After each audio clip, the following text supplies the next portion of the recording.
नेत्राणां त्रितयं शिवं पशुपतेर्आग्नेत्रयं पावनं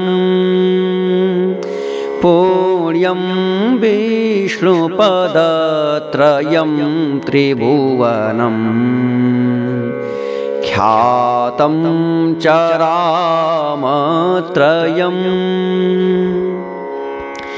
गङ्गावाहपथत्रयं सुविमलं देवत्रयं ब्राह्मणं सन्ध्यानां त्रितयं द्विजैषुविहितं कुर्वन्तु नो मङ्गलम्।